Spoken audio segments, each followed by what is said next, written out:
The things you think of as wasting time are the most valuable time you're going to spend. Well, not all of it, right? Like playing fucking video games is a waste of time. Bio misuse has been this cornerstone to the misuse argument in a way that I think is not merited by how much LLMs are actually likely to increase this risk. Like, I don't think that there's this scalar value of intelligence which goes from 0 to infinity. If you think about pre-training, it's basically space repetition.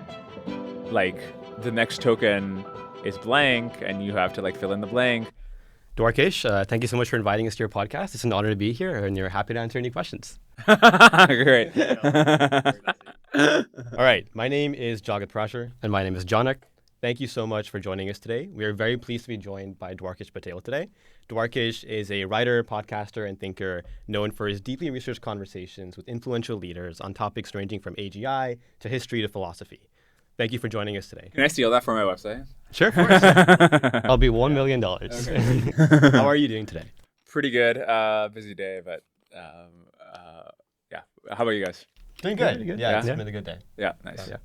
Well, we're very grateful to have you in the podcast. And to begin today's conversation, we'd love to talk more so about the beginnings of your podcast. Mm-hmm. So you began the Lunar Society podcast in May of 2020 at UT during the COVID-19 pandemic when you cold emailed Brian Kaplan. And today your podcast has reached over 590 million views on YouTube and nearly 1 million subscribers. So our question is, how has your perception of what it means to be a podcaster evolved over the years? And where do you see yourself in maybe 5 to 10 years? I mean, the broader mission is to have a more robust understanding of the world. A lot of that involves AI because AI is a big deal, but there's a lot of topics I really want to understand. Like, I want to understand economics, I want to understand biology, I want to understand China. And I don't think that's like really changed. Maybe the thing that's the way my perception has changed is that I may be more willing and eager to put forward my own thoughts. So I've been doing more vlogging recently. Yeah. And I think it'll probably just, like, the progression over the next 5-10 years will just be, I'll be like, look, I've compiled some thoughts or some ideas from these conversations. And also a lot of questions can't be answered extemporaneously. And they just require you to crunch the numbers, do the analysis. And so that stuff I'll be doing more of. But I expect to be doing something similar within the next 5 to 10 years. Nice. And what would you say, currently AGI is, of course, a very, very hot topic. We were watching a video this morning as well about your article on, continual learning and the huge bottleneck of how these, I don't want to jump too much into AGI yet, but, how they can't quite perform, like learn on the job and sort of gain context and interrogate their own failures. Do you have a prediction for sort of what might be the next big topic in maybe 5 years or sort of the next big wave? Yeah. Probably energy, because it's directly upstream of AI. Eventually, when we have AGI, the marginal cost of the AIs of intelligence will just be the cost of energy. Also, it's like changing extremely fast, right? Like, I'm sure you've seen the stuff with solar and how fast it's being deployed and how much it's getting cheaper. So, in fact, I'm sort of prepping for an episode about it coming up. So, nice. I'm thinking a lot about it. But yeah, I think, like, once intelligence is solved, the big limitation on our ability to make things happen, or the AI's ability to make things happen, the amount of AIs there will be, et cetera, will just be energy. So we've seen your story around on like how you interviewed Satya Nadella and you emailed him using Outlook, and there was this time where he answered using Outlook. I emailed him using Gmail. Yeah, and there was this time where, if I'm not wrong, your parents mentioned, reach out to Satya for a job or something like that. It was Jeff Bezos. Oh, Jeff Bezos, right. Yeah. And we're just curious, how did you pursue and build a conviction that, you should pursue a podcast instead of going into big tech or pursuing your curiosity through some other outlet? I mean, honestly, I didn't have a conviction that I was going to like be a podcaster. That was only after it was like already quite successful. The podcast for the longest time was just my way to find the thing I wanted to do. Like, I knew I didn't want to do a big tech job. So backstory, my dad has an H-1B, which is like a worker visa, high skilled worker visa. And I was an H-4 kid, which is a dependent basically on an H-1B visa. And the way it works is that when you turn 21, you're kicked off that dependency, and then you got to restart the process by yourself. And so if you decide to then get an H-1B as a tech worker or something, then you had to restart the process, and because of country caps for Indians, I think it's like decades long. So for decades, you will like not have a green card. You won't have some resolution on your immigration status, and it also means you can't really start a startup. I mean, I know there's ways to get around it. At the time, I didn't know that you can get an O1 by like getting on the Fortune or like Forbes 30 under 30 or something. And so at the time, so I was about to turn 21. We still hadn't gotten my green card. And I was quite scared of the fact that I would basically have to spend the next couple of decades being a tech worker, which for me was just like a devastating fate if that was just going to be the rest of my life. Like I was super into the idea of startups, etc. And then so when I did, through good fortune, get a green card just a couple of months before I graduated, just a couple of months before I turned 21, I was like, okay, the reason I was like so depressed and so scared was because like I thought I would have to be a tech worker for like the rest of my life. But that's my default career trajectory. Yeah. If I like, that's going to be true unless I try to do something else. And so then I was like, okay, I'm not doing that, right? Like the thing that was scaring me so much, I'm not going to do that. What's the alternative? I was thinking of probably going to start starting a startup. I guess instead I was like, had the podcast and kept doing that. It's great. Yeah, I was reading you used to read Paul Graham's essays as well. And I'm curious, if you know, like if you were to start a startup, would you have any sort of like idea in terms of what direction you might go in? I mean, a couple of years ago, I was trying different GPT wrappers. Okay. Like at one point, I scraped all of zlib, which is the place where they torrent books, and I basically made an embedding search across all the paragraphs in all the books. Nice. Then I think there was something much dumber, which was like embedding search of the federal code of regulations for like a lawyer. This was like when GPT-3 came out. Like this is like when people were trying all kinds of shitty ideas.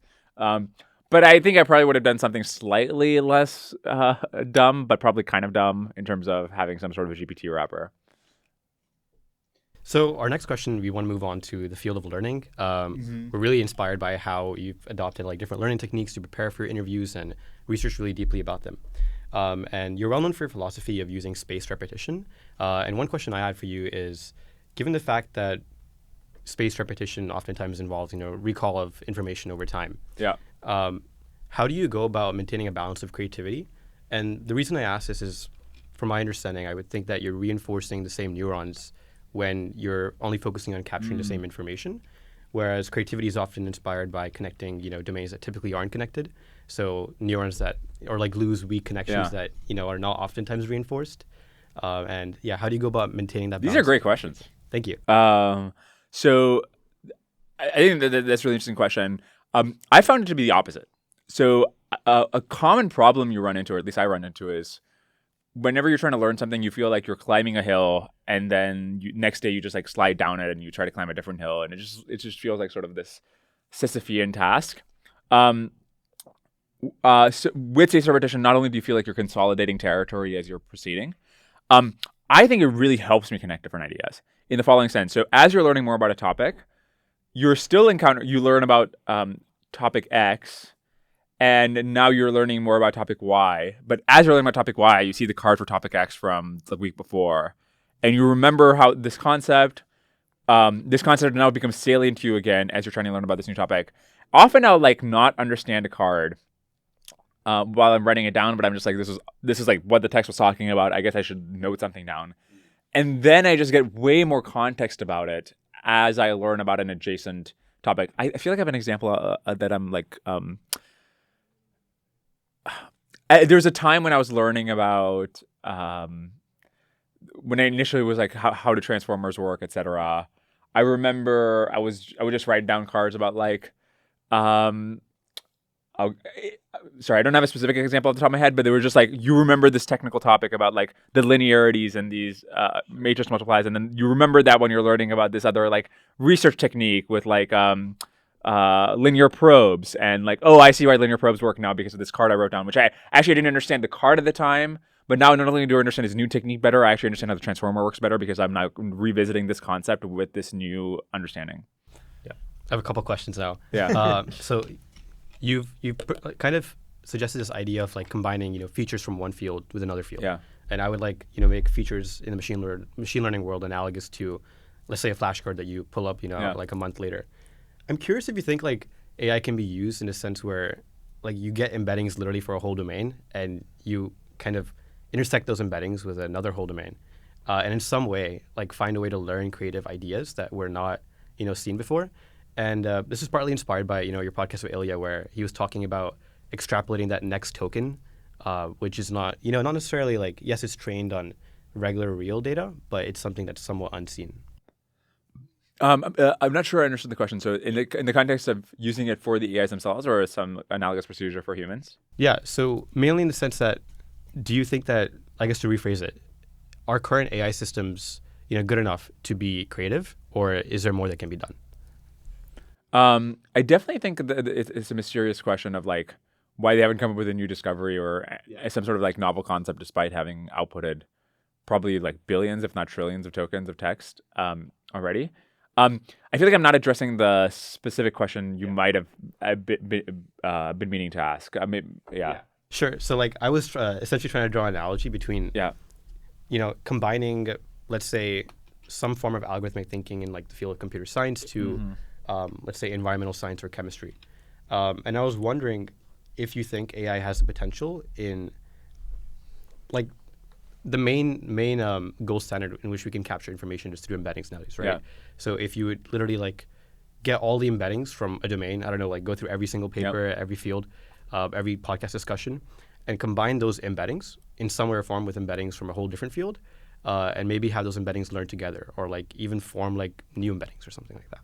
Yeah. I mean, I think it like maybe. I mean, I know that there's all kinds of emergent phenomenon that come about in like embedding space of obviously like king and queen minus male. Sorry, king minus male equals queen or something. I'd be surprised if some naive way of just like transversing embedding space lets you discover new discoveries, because embeddings are not optimized for some super abstract ability to. Okay, maybe a better way to put this is like before you came up with special relativity, it's not like time and light and motion would have been like super close to each other in embedding space. That was just like a sort of logical leap that was not evident from the existing data.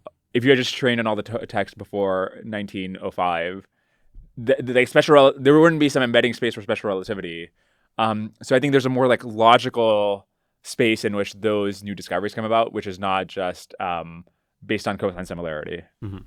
On that point, I'm also kind of curious to know more about. So you bring up this idea of, you know, going back in time where not much was known necessarily in terms of like innovations and discovery, and we had like a lot of primitive concepts like, you know, time, light, and this might sound counterintuitive, but I'm wondering, to me at least, when I'm like learning, I find obliviousness, or like a healthy amount of obliviousness, to be good for creativity, because you ask like stupid basic questions, but like they lead you to answers that you didn't really, you know, expect to be. Yeah.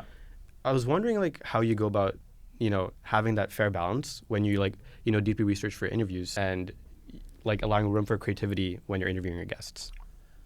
I think I try to exhaust some of them before the interview, and I've especially been keen to do that I've realized I don't know. I'm like the whole goal of the podcast is to help people better understand a given topic.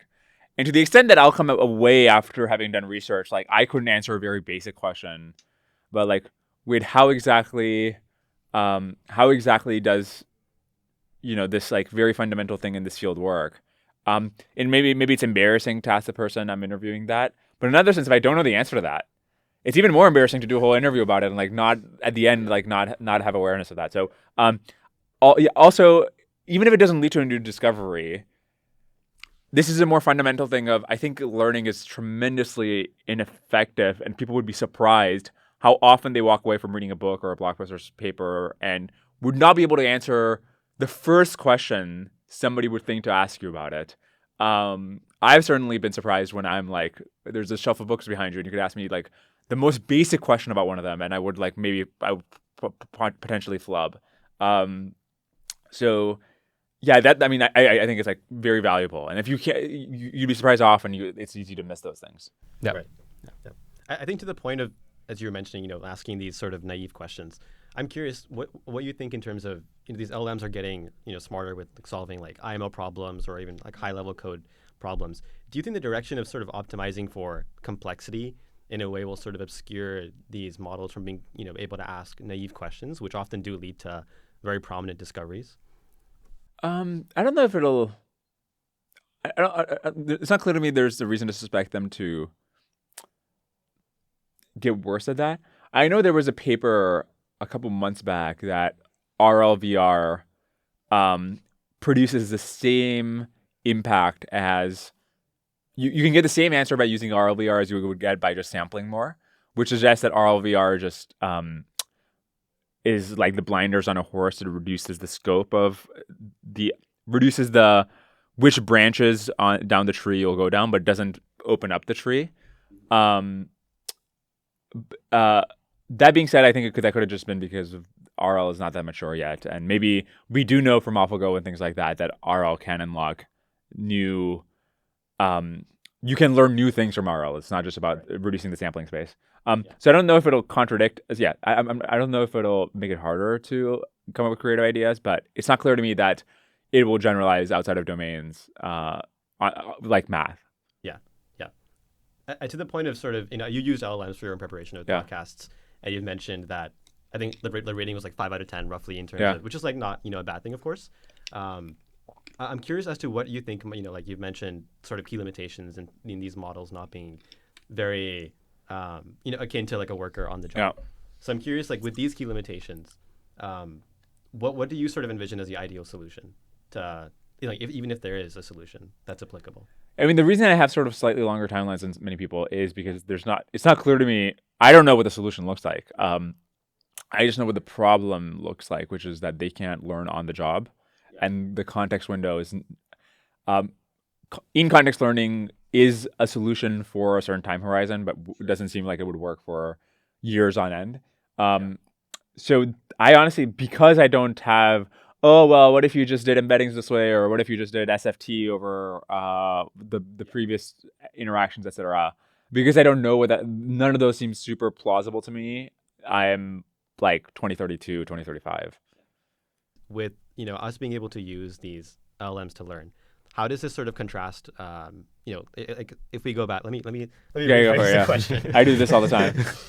So the question is, LLMs have played a very impactful role in sort of helping us become more creative, more innovative, and being able to produce unthought scenarios that we couldn't think of before, or ideas that we couldn't think of before, or accomplish tasks a lot more effectively and quickly. And so the question is, there's a traditional style of learning where you're in the classroom with a teacher. If you look back in the very early school days, like the 19th century, you're writing on paper, listening to the teacher. Maybe you're getting inspired by somebody being up there answering your questions.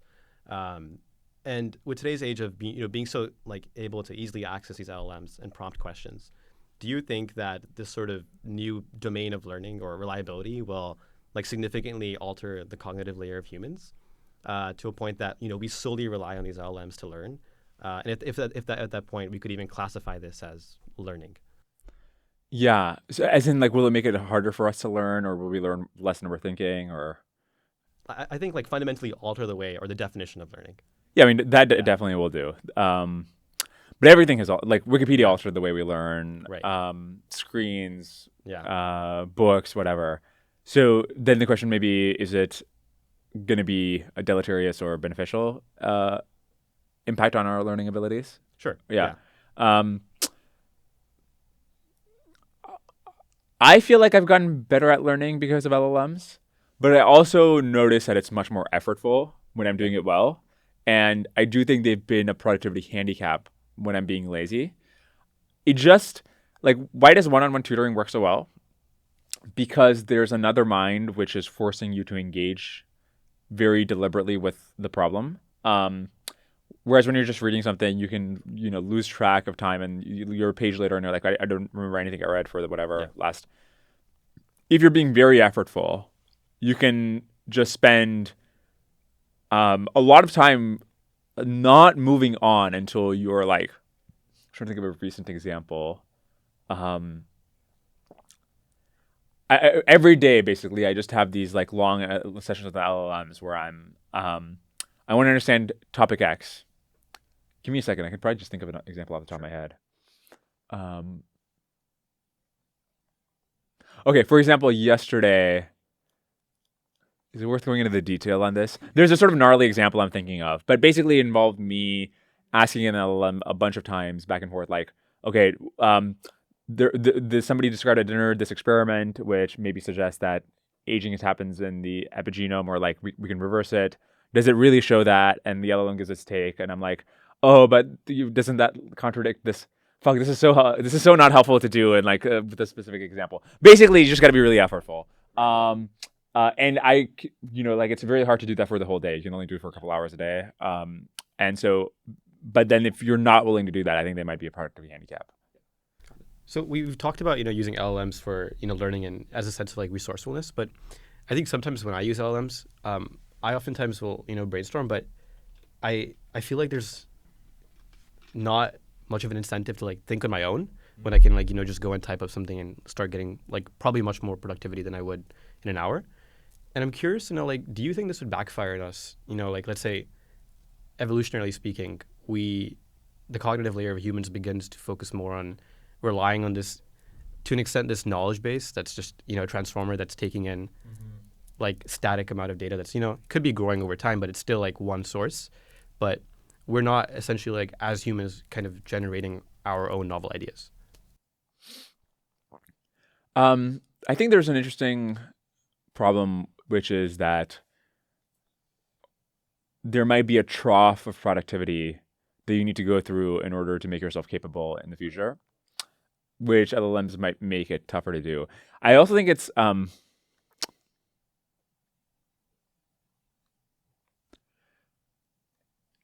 yeah. I mean, I think that's very plausible. I think especially for things like coding, where they genuinely can just output the solution immediately, as opposed to I'm trying to come up with questions, and like they're just not that good at coming up with the kinds of questions I want to ask.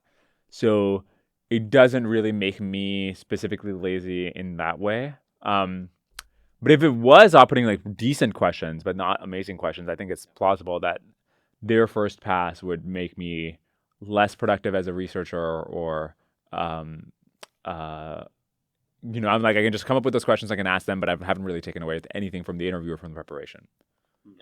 Yeah, I mean, the reason I asked this was, I don't know if you saw, there was this like somewhat of a viral paper on Twitter in June. Yeah. It was like your brain on ChatGPT, published by MIT researchers. Oh, I didn't see that. Yeah, and it effectively showed that certain like neurons in your brain were like, being used more and more, and like other parts were like, close to being forgotten. I mean, I saw people roast it on Twitter, and it's probably a bad idea to dismiss something just because you have heard other people have dismissed it. But I don't know if you saw the meter paper. A meter uplift paper. Benchmark for like the different tasks. This was the one where they showed that senior software engineers working in repositories they understand became 20% less productive when using AI, when as their own perception was that they're 20% more productive. But if you just look at their performance afterwards, they're 20% less productive. That I thought was like really interesting evidence, and made me think that I should, if I'm like just using LLMs as a course of, it might be less productive than I think. Yeah, I wonder, like, I feel like the calculator came and people were like, oh, let me just use a calculator for even to double check what is like, simple like arithmetic. Yeah. And I wouldn't be surprised in like, even like it's like happening now, or even maybe in 5-10 years, you'll see people like, let me just ChatGPT or Claude this like all the time. And it makes me wonder like to what sort of dependency we're going to build when it comes to like learning to not think for yourself, learning to not sort of exercise your own neurons.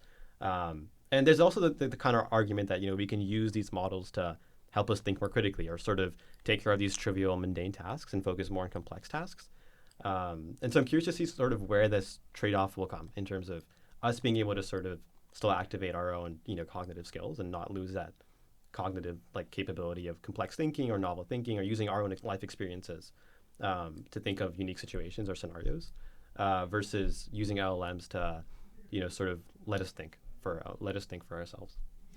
Yeah, I honestly don't know what the end state will be. Yeah. Like in the near term, it just seems to me that I feel like I've gotten more productive as a result, but only in the moments where I am able to maximally engage. I feel like when I'm working, I'm in two modes, and one is just like bias towards action. If the action is I need to email somebody right now in order to get an answer or to schedule a meeting, like this is like I'm doing it in 30 seconds, and if I need to like look something up, I'm looking it up. If I need to make a card, I'm making a card. And another where I'm just like lower energy and I'm just glazing by. I'm not proactively writing things down or coming up with ideas. And that mode, I think I'm probably 10% as productive. And so it's something I probably haven't optimized enough myself of. Probably most of the value of my week comes from the 10 hours that I'm spending in the former state of just like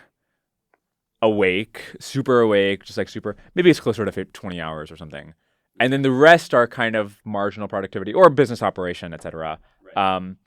But I probably have not given enough thought to how can I make sure that more hours of my week are the former, even if it means that there's fewer total hours that are being spent on work adjacent stuff.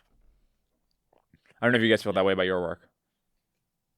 You want to go first? Sure. I was thinking about this. I feel like it really depends on the task. When it comes to sort of like implementing new ideas or reading papers, I find it very, very helpful to I'll take a screenshot of a figure and drop it into Claude or ChatGPT and be like, what does this attention block even mean, or what does like BOS mean? Maybe with like a multimodal model, like beginning of sequence. Yeah.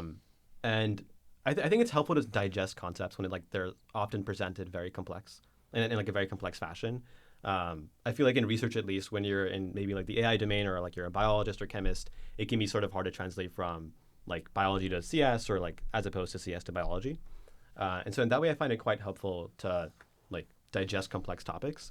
In terms of, as you mentioned, like questions, we have experimented with that a bit in the podcast. I do feel like it is still tricky because we sort of have like, growing up, like AI wasn't once an embryo, for instance, right? That sort of had this wealth of life experiences. And so for us, at least, I think a lot of our questions come from our own experiences as well and sort of how that shaped our own perspective. Interesting.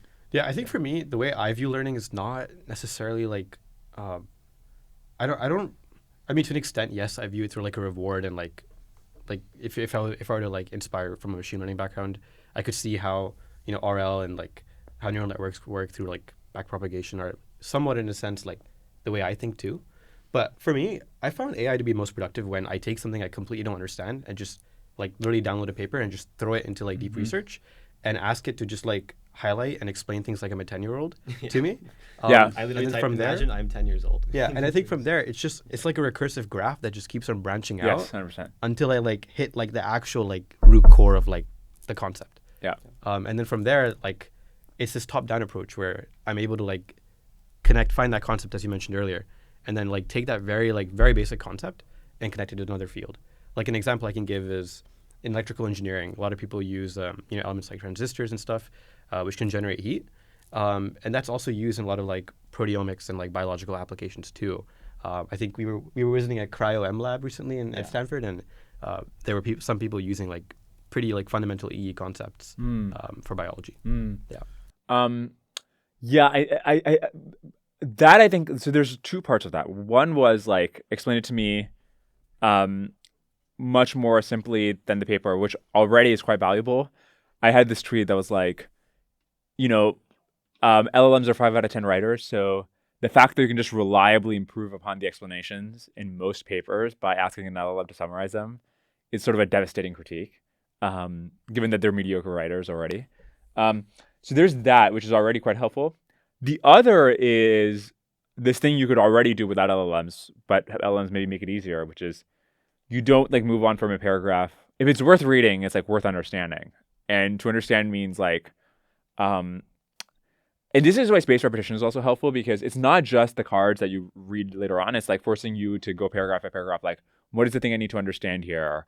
Write down the question, write down the answer very explicitly.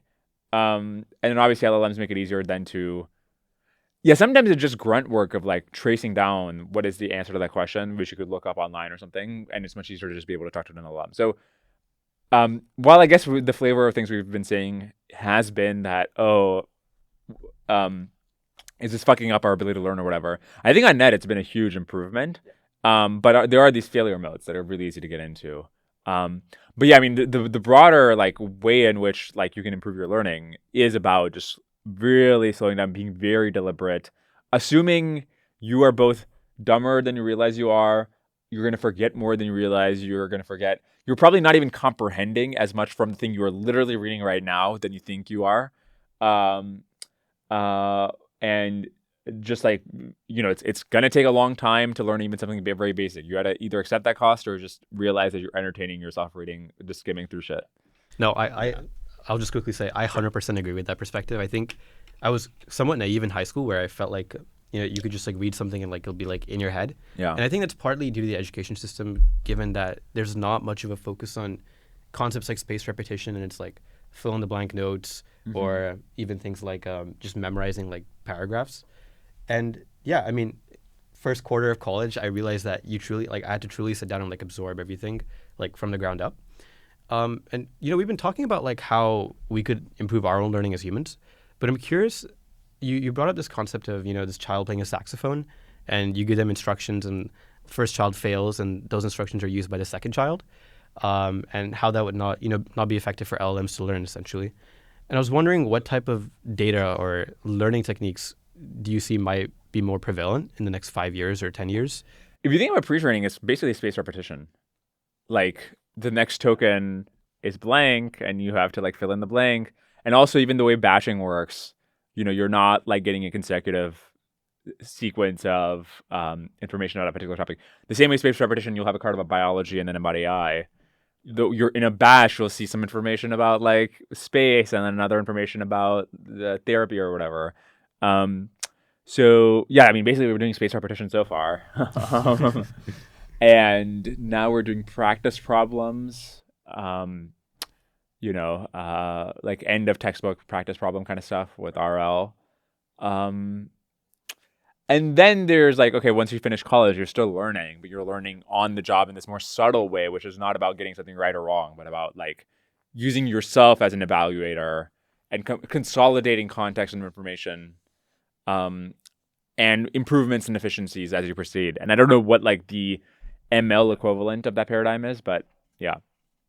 Yeah, I think one key idea that came like in discussion of how we can use LLMs to learn. I think to the point of being willing to accept that you don't know as much or that you're open to learning. I think a lot of people still struggle with that in terms of learning to accept that, okay, I don't know about XYZ. In fact, I'm like at ground zero. Right. And they fear in asking questions like, oh, I'm going to look so stupid or look so dumb. Right. And like, it's a lot more accessible to ask ChatGPT. Yeah, 100%. Because like, they're not going to judge you particularly or like, sure, I'm happy to give an explanation. The other way, because it's often hard to not know what you don't know or realize how little you're comprehending, is to have the LLM quiz you and just ask it, I want to learn about like this concept.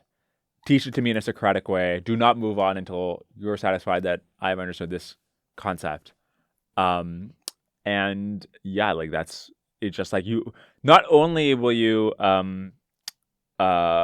is it like it's just much more engaging way to learn, but you will. It's embarrassing when you think you've learned a concept and you do this and you like miss the first question because you didn't understand the basics of like the field. No, it has hallucinated. Like I was reading the DeepSeek paper and I was like trying to learn multi-head latent attention. And I thought I understood it. And then I asked Claude to explain it to me using Socratic tutoring. And it basically hallucinated something totally wrong. And I was like, fuck, I'm so bad at learning. I'm like, I thought it worked this way. And it's actually this other way. It's like, nope. Yeah. No, I think it is a key skill though. Like that a lot of people, at least I also noticed like in high school, like it's very, at least like, we went to high school in Texas. And for us, it was very like, here's like, if you had a question that was sort of pushing the boundaries, like it's not going to be on the test. Don't worry about it. Just focus on this slideshow, this slide deck and study these notes. But I think that's being like significantly changed with AI. Yeah, definitely. Yeah. I also, go ahead. No, go ahead. No, it's. No, I'm just as we're talking, I'm just realizing I should take an hour and just go top to bottom on my learning.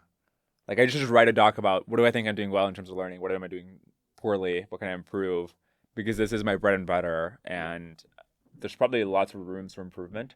mean, the whole experience of getting into spaced repetition after interviewing Andy Matuszak was that there's just so much low hanging fruit. Like this, just especially over the long run, this has made me tremendously more effective. And it's a thing I knew about. I wasn't thinking that hard about it. Like I just wasn't doing it. And yeah, huge productivity boost. So probably there's other things like that, right? Like I'm not being that efficient. Yeah. We're far from the Pareto frontier. And on the topic of learning, I think a huge part of it comes down, like if you're focusing solely on AI, like democratizing these models. Like DeepSeek is open source, for instance. And my question is, like in the future, do you have any particular views on what sort of AI like authoritarianism might look like when it comes to, we have open source AI. Big topic shift. It's a big jump. I guess in terms of, like when it comes to maximizing learning, we can of course make this accessible to the entire public. We're using AI to sort of govern your lives or make like very, very important decisions. So we might as well like tell you, how we're doing this versus, only a select number of people can actually access these models or understand what we're using to, control society. Yeah, it is a big shift. I'm curious to hear about, if you have any sort of views in terms of what might be the right balance, if there is even a right balance between the trade-off of, democratizing it to the public entirely versus keeping it confidential to prevent misuse. Yeah, misuse of like security or like other applications. I'll just quickly add on. I think this was partly inspired by, I think there's a podcast where you're talking about this idea of like there might be a future where people would have these super intelligent machines in their basement, and the question arises, and should we be able to monitor all these machines in everybody's basement? Yeah. I think in the near term, I think misuse has been overstated as a worry. Like before the 2024 election, people were worried that these will be misused in terms of like, oh, whoever figures out how to use these LLMs for propaganda will like totally win the election, right? And maybe that's an extreme version, but people were like genuinely worried about its impact on the election. That seems to have not been that vague. I talked to my friends in biology about the bottlenecks or something really bad happening. And it's the same time consoling and worrying that they think that the main limitation is just that nobody, there's very few people who want to end the world, but they can just brainstorm on the spot the experimental procedure that could give you some virus that's the mixture of like measles virality and Ebola lethality. So that being said, then the worry is, oh, well, LLMs democratize this access. And they're like, no, that's like that idea, as I've stated it, is like not, you could read it, like you could read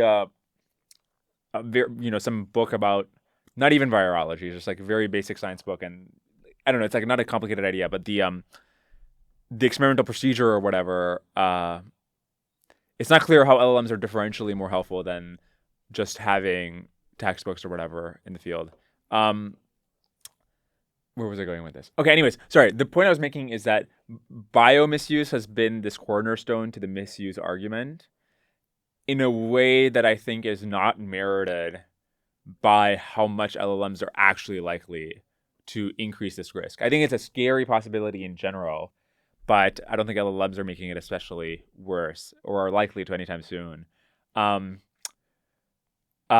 This also has to do with the fact that the kinds of things which are like make some pathogen that already exists viral again, like smallpox or something, is something that doesn't require any esoteric LLM knowledge. Whereas something like make a whole new sequence that mixes the worst of measles and Ebola requires super intelligence. So the LLMs are just not close to that at all.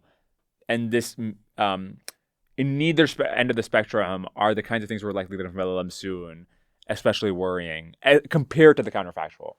Sorry, that was a digression. The larger point being, what was the fucking larger point? Oh yeah, sorry, the misuse, like I'm like less worried about. That being said, the thing I actually do worry about is if these things can suffer, you need some sort of monitoring regime. Like you can't just have trillions of things suffering in your backyard. And I don't know what like the right governance mechanism or monitoring mechanism is to figure that out. Hopefully smarter AIs can help us figure that out. Yeah. I wonder if it will come to a point where like people have the innate human right to AI, Yeah. or like, it's because it's such a powerful, we have like computers, there's like this whole sort of campaign of digital literacy and making sure people can access like technology. But I feel like, you've also mentioned that, to the point of like the internet versus where we are with AI today, if like everything stopped, the internet would still sort of outperform the advancements that AI has sort of given us so far. But I'm also curious to think, do you think AI is so powerful insofar that it could potentially become like a very like critical human right that everybody must have access to? I think it'll be cheap enough that it will just be the case. Like we don't need to make water a human right. Water is just like cheaply enough available. And I think generally, calling things rights isn't usually that productive, except for things which the government can take away from you. I think it's very helpful to have the right to free speech because government has to actively take that away from you. But making economic goods a right just historically doesn't have a good track record of actually delivering them, as opposed to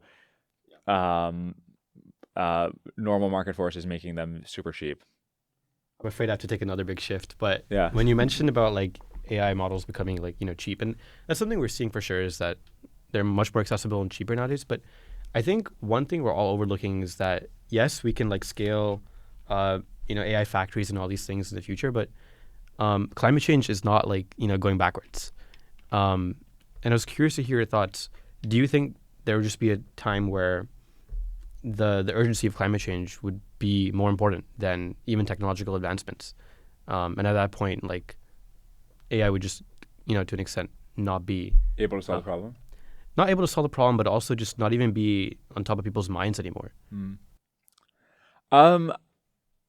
No, I don't think so, because I think it's just, even if you care mostly about climate change, it's just quite relevant to what happens to AI. Also, I'm quite optimistic about technologies which might make that particular problem, like actually reverse that problem, right? Like direct air capture or carbon capture kind of stuff, in a way that's either so cheap that it's worth doing it and burning fossil fuels at the same time, or we figure out how to use these electrolyzers to convert it into synthetic fuels. We could literally reverse that specific problem. So I don't think I'm like less worried about. I also think it's just going to be so focal at some point that I think it'll be hard to distract from it. Like when COVID was happening, it was so focal, especially in like March 2020, that you couldn't care about. Obviously, that wasn't the only thing happening in the world, but that was especially salient to people. Yeah. No, it's interesting because I'm thinking like, AI is of course taking up energy, right? Mm-hmm. But in return, through innovation, if it's able to kind of compensate on the energy, I wouldn't be surprised if there's like a positive profit gain. Mm-hmm. In one of your podcasts with Ilya, or only one podcast with Ilya, but you mentioned, or Ilya was So talking. far. Yeah, so far. So far. Yeah. So far. Part two. You mentioned, like, Ilya and you were talking about this idea of, as I mentioned earlier, next token prediction, and how this idea of like creating like novel unseen information is possible, even though you're, training it on everything that's kind of seen and regular. I'm curious to know if, we're reaching this era where the way we interact with the computer and just the world is changing as a whole. I think Sam Altman was also talking about it. We went to YC Startup School, and he was talking about, how using your phone can be very distracting and just overwhelming when you're walking on the street. But my question here is, do you think we'll reach a stage where next token prediction is no longer about language, but literally about like sounds, vision, or like the way we experience the world in a 3D sense? For AIs. Yeah.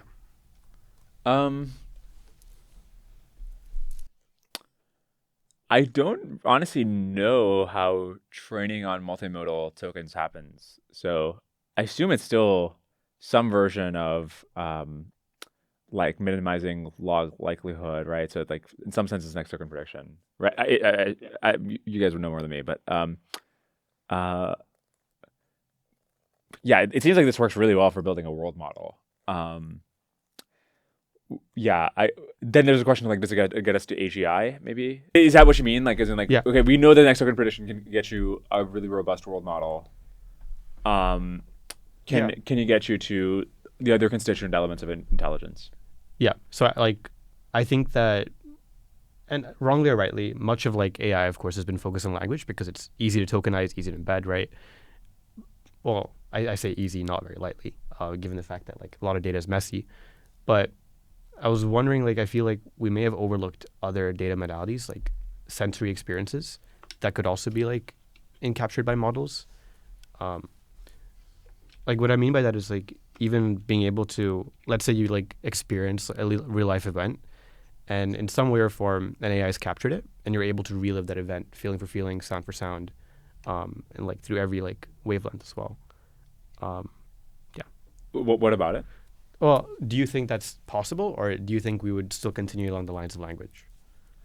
I mean, we know that there's people who are born without sight and hearing who still develop general intelligence, like humans who have birth defects. Yeah. So it doesn't seem like that the sensory experience is necessary for general intelligence. There was a really interesting blog post, I forget by who, he was pointing out that we're able to get these models, world models, through language, but video models are much less robust. So even the best video models will have really bizarre hallucinations where, like, if you're touching an octopus, your arm turns into an octopus arm or something. And the question is, why is their world model much less robust? And his take was that where these models are not learning from language, are cognitive biases which lead us to develop those world models is just directly picking up the world model itself, which is much worse because you want it to learn the way you're learning the world model, not the world model itself. And since video obviously doesn't have this intermediate, explicit world model, it just like has, it's not able to pick up this robustness that it has in language, and maybe this suggests that these models are limited in some way.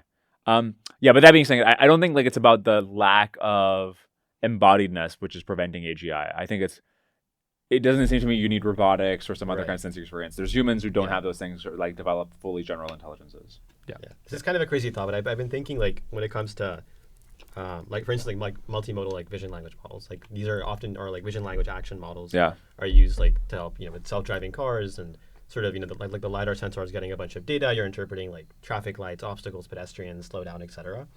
Like there are like modalities like videos or images and text that are being put into the same embedding space.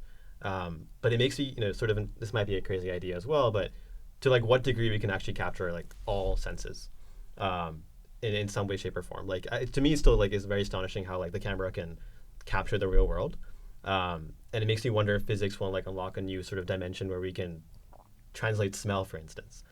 I don't know if this is like the AIs will have a different sense than us. Potentially, like maybe like even develop a more like robust sense than what the human being can like.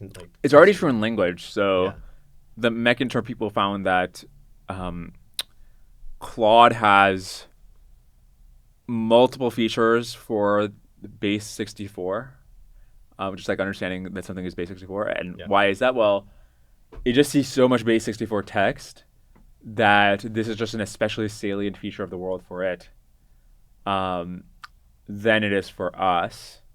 So it already is the case that because their data distribution just looks quite different from ours, things which are not salient to us are salient to the model. And I think it's already the case. Okay. Yeah. In one of your podcasts, you also mentioned this idea of, not this idea, but the fact where scaling as applied to primates is, quite linear when you increase the amount of mass, whereas it's not linear for other species. I was wondering if you think there's like, how would you define this limit to scaling? Is there like a certain amount where you think superintelligence is just would lose meaning? Yes. Like I don't think that there's this scalar value of intelligence which goes from 0 to infinity. I think it's a valuable concept in a certain range, but I think that range could extend far beyond where humans are. Mm-hmm. And there's some first principles reason to think that, which is that humans have just not been evolved especially for intelligence, even though that's what's that's what we think about when we think of humans, and we're comparing to other animals. But if you just look at, I mean, biologists have done studies about what were the parts of the genome that were under selection for the last millions of years. And it's mostly not the parts that have to do with intelligence. It's mostly the parts that have to do with the immune system. Because evolution has just like, this is the thing that's going to kill you first, is you getting infectious diseases. And intelligence is just one of the many things that evolution is trying to optimize for. Sometimes the other things directly contradicted the selective pressure towards intelligence. For example, the size of the birth canal, or like the size of the head versus the birth canal, or the calories for the brain versus for the rest of the body, etc. So that's the reason to think that there might be plenty of room at the top. Evolution hasn't tried particularly hard to just chug on the variable of intelligence, but at some point that, like, maybe if you've already got the Jupiter brain, does like 2 Jupiter brains make you twice as intelligent? Probably not. Yeah. Okay. It makes me wonder, in a podcast with Dario Mere, from like, you're talking a bit about if Claude can experience consciousness, and he sort of replied saying that it's still sort of an unknown topic or field, but it could also like depend on the task. Do you still think, like, if it comes down to these like Fortune 500 companies not using AI, not because like they're hard to integrate, but rather because they're hard for them, it's hard like for them to actually like learn as quickly or efficiently as a worker would in 6 months. As you mentioned in your article, because of this lack of contextual learning, or the ability to sort of not learn from your own failures. So I was wondering if you think this also translates to the field of empathy or even consciousness. Do you think that because these models aren't really, they can express empathy through language, but not through like maybe body language as a human being would. Do you think these features, like primarily empathy and consciousness, would be an additional bottleneck when it comes to preventing these models? I don't think so. I think people can form attachments through text-only conversations alone, let alone the AI girlfriends, which would be multimodal. So I think these models are already at least human level at that kind of short horizon connection forming. Like, I'm probably not as like often when I need to send a really sensitive text, like I don't want to pursue this opportunity text, or I want to break up text or something, I'll ask Claude to write it, not in the sense of like I don't want to write it myself, but because I'm trying to put extra effort into making sure it's sensitive. And I'll be like, here's my first draft, how do you change it? And they'll give me advice. So I think they're already like at human level, if not above, at these kinds of tasks. No, we wrote your intro using Claude too. But what about consciousness, for instance? I mean, I think that depends a lot on how people define it. That's like still an ongoing debate. But, I guess like this is something we also asked in a previous episode with the co-founder of Hugging Face. If, these models can like dream, for instance, like humans can. We kind of touched a bit upon like RAG and sort of like how these memories might resurface and or like contextual learning. But do you think that could be like a potential bottleneck? The lack of dreaming? Lack of dreaming and or like consciousness. Yeah. Just a minor correction. I don't think I interviewed. Or no, sorry, we interviewed. Oh, okay, yeah. Sorry. Sorry. Yeah. Man, I'm so self-centered. I'm just like, I'm hearing myself. I mean, like, sleep is so mysterious. We don't really know why we dream. I don't know if you saw Goran's recent blog post about LLM daydreaming. Super interesting. It was like basically saying that the way we get past the data wall is by having the LLMs try to brute force different connections, and this looks like daydreaming. I mean, there's theories about like why the reason we dream is to prevent overfitting from our day-to-day experiences. I don't know if that's. Honestly, I have no idea whether that's like a bottleneck for AIs or not, but it is super interesting to see what the equivalent of dreaming might be for LLMs. Okay. Yeah. So we want to shift now. We've talked a lot about LLMs. Yeah. We'll still talk about LLMs, don't worry, and AI, but I want to shift more to bio. Yeah. So, of course, you've seen like this idea of virtual cells come up, and this current shift where the main focus is we want to be able to take all the like time-intensive experiments and put them in a computational environment where it's really easy to run and fast. Do you think that there's a limit to how much we should digitize biology? And what I mean by that is, let's say 20 years down the line, we run online experiments. They work like extremely well compared to like wet lab experiments. and we work towards just abandoning like using even laboratories. And biologists are like primarily trained by being able to like run these AI experiments. Do you think that's you know, crossing the line of true biological discovery, or is that something advantageous? Um, and what is happening in this hypothetical again? Well, to back off, right, or Yeah. like to backtrack, the context behind this whole rationale for making a lot of biology digital is that drug discovery takes like Yeah. years and costs billions of dollars, and being able to like make a virtual cell and like test the drugs inside of it and see how the drug would react, and the fact that society is like inherently lazy, I feel like if we get to a point where all these AI models are like working really well, we wouldn't have much of an incentive to go to the lab and test the drug out. Is that necessarily going to be beneficial, or would you say there's going to be a cap where we should stop, digitizing biology so much? There is a very analogous problem that I've read about, which is so a big problem in drug discovery right now is that before we test a drug on humans, we'll test it on mice. And often a drug will work in mice and then fail to work in humans. And then Alex Telford, who's this has this great bio blog, asked this question: is the converse also true? Where are there drugs which have failed in mice and we never bother to test them in humans, but might actually work in humans? And so your question is, well, will something like that be true in with digital models? I think there might be a slight effect like that, but the overwhelming effect is that you can test orders of magnitude more drugs at the same time. So even if you get some false negatives from that, you're just getting so many more candidates which are worth testing, and so the net impact is just greatly towards increasing the throughput of things to try out on humans. Yeah, definitely. A follow-up is, I think in one of your podcasts with George Church, you were talking about, I think you proposed a question on AI in like the protein space, DNA space, or like comparing them. Do you think we're overfitting to a certain extent? Like I know like transformers work like extremely well in language, right? And it's autoaggressively just predicting the next word. And part of biology is like based on language. You have DNA sequences and proteins, but part of me feels like these transformers we're using in biology is just like too much of an extension from the language domain. Mm-hmm. As in the techniques are like made for language and we're using them in a different domain. Yeah, I mean, like, I'm not saying that transformers aren't beneficial in the field of biology, but I feel like we've jumped the gun in terms of thinking about even model architectures that would work well for biological data. Like to give you like even a primitive example, like random forest regression works quite well on neurons if you just want to color them and like generalize that. And I feel like we haven't given even enough justice in like developing architectures that aren't like next token. Yeah, it just seems like there's a lot of things in biology which are sequential. Right. So the reason DNA foundation models work, or even,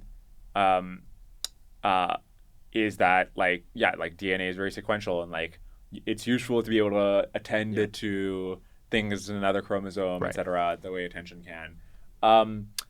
Even the AlphaFold thing. So the new AlphaFold is AlphaFold 3 is like diffusion based, right? Right. Like it just predicts, where different atoms will be in the molecule it's predicting.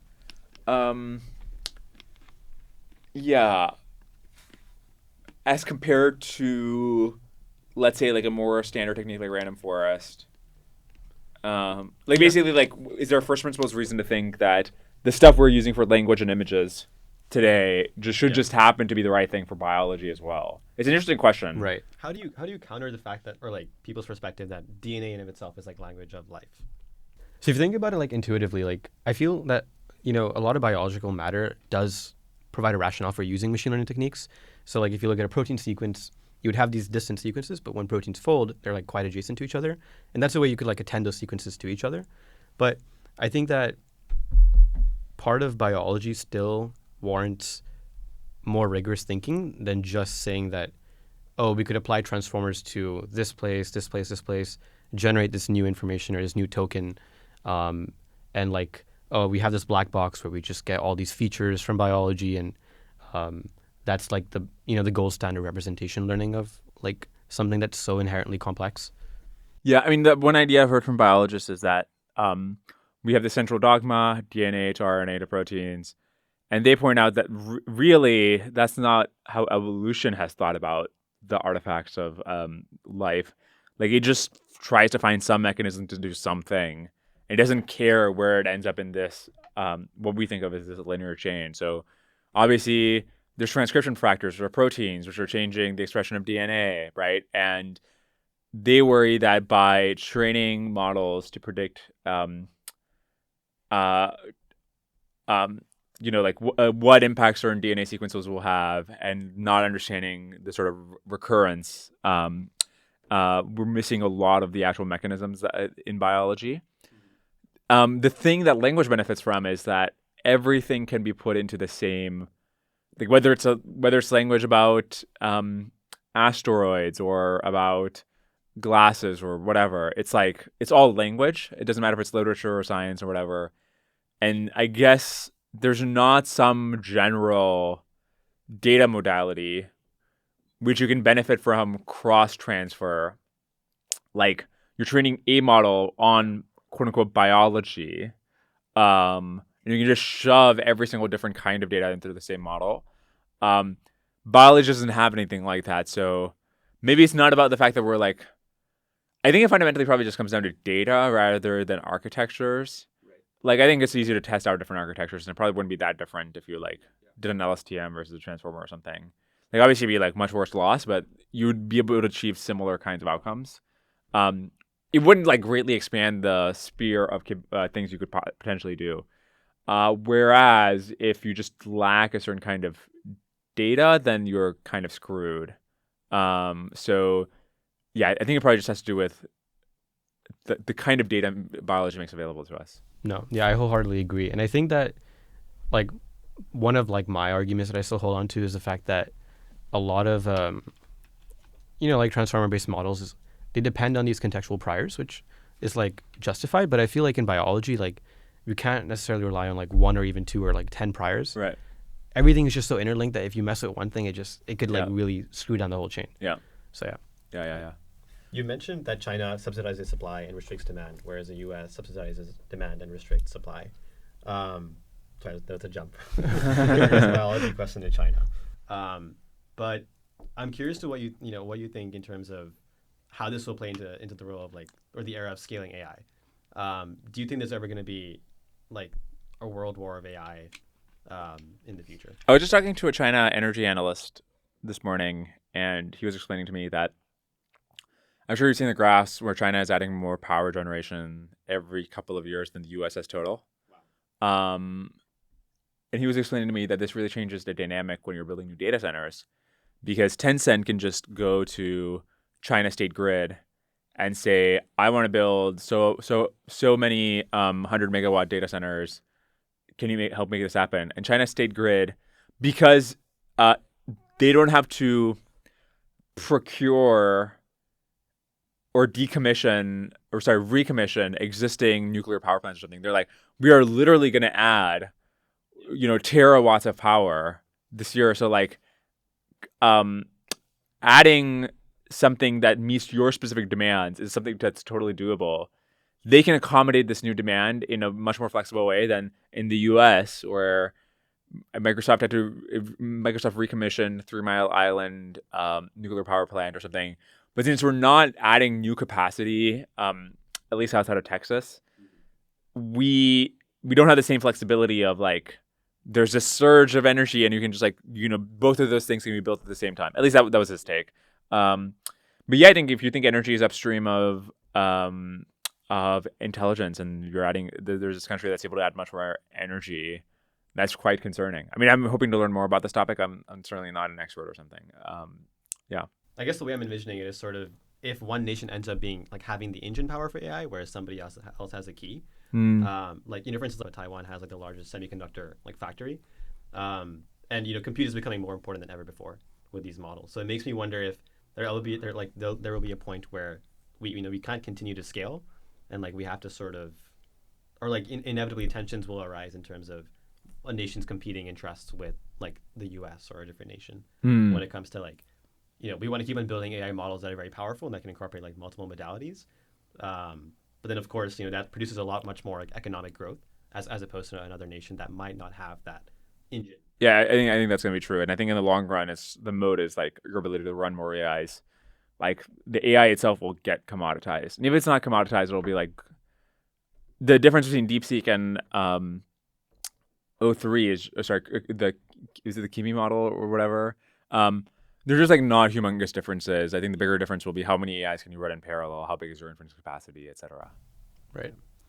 Okay, I guess now on to the fun questions. Our first question for you that's, nothing related to AI is, you've interviewed a lot of people who are, quite influential in contemporary society, but if you could go back in time and interview a historical figure, who would it be and why?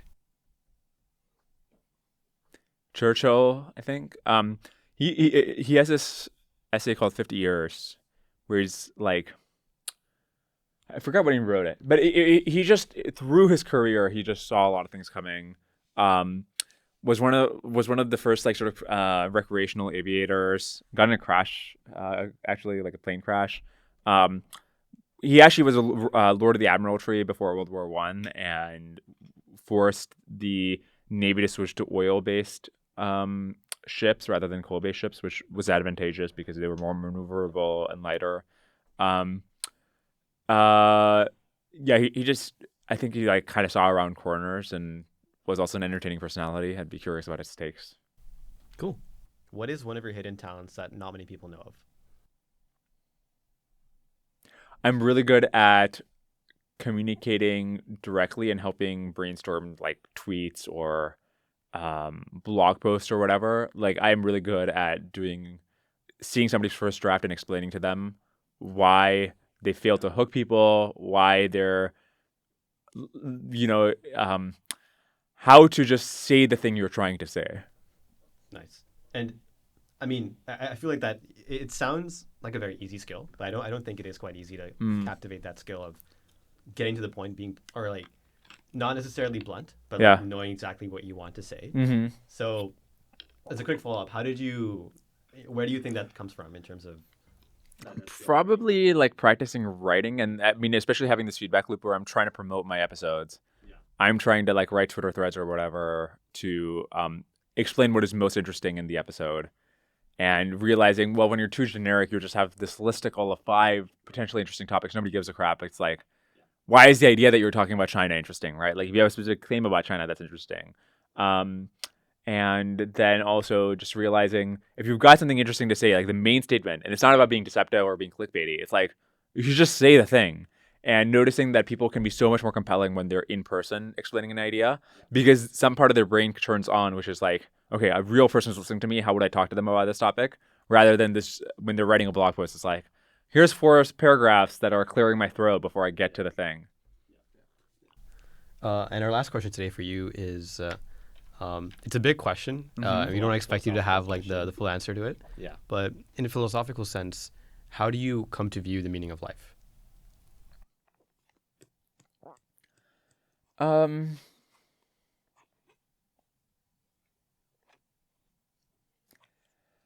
tend to work hard, and I get a lot of meaning out of the fact that my work has been more successful than I would have anticipated, and I could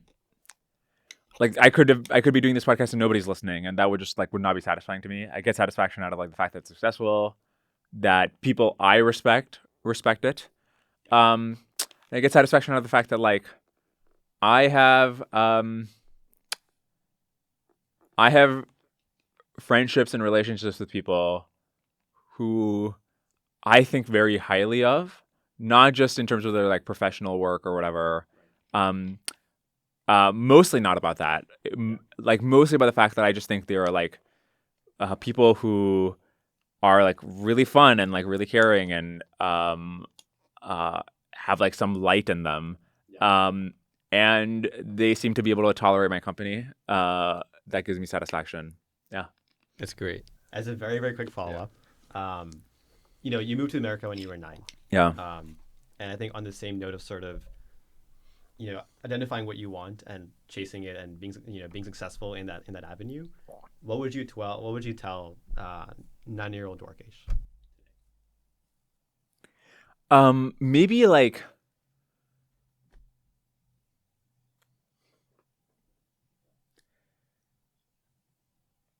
the things you think of as wasting time are the most valuable time you're going to spend. Well, not all of it, right? Like Yeah. playing fucking video games is a waste of time. Although you should do more of it regardless, because everything else sucks.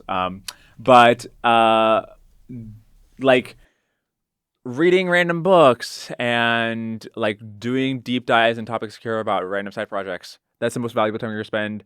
Like trying to get an Eagle Scout because you think it's going to help your college applications is a total waste of time. Yeah, just like,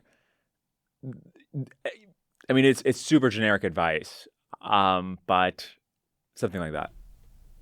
Great. Well, thank you very, very much for being here today. We're very Thank you so grateful much. to have the opportunity to talk with you. Really enjoyed the conversation. Me too. Yeah, Thank you. it was really nice meeting you guys. Likewise. Likewise.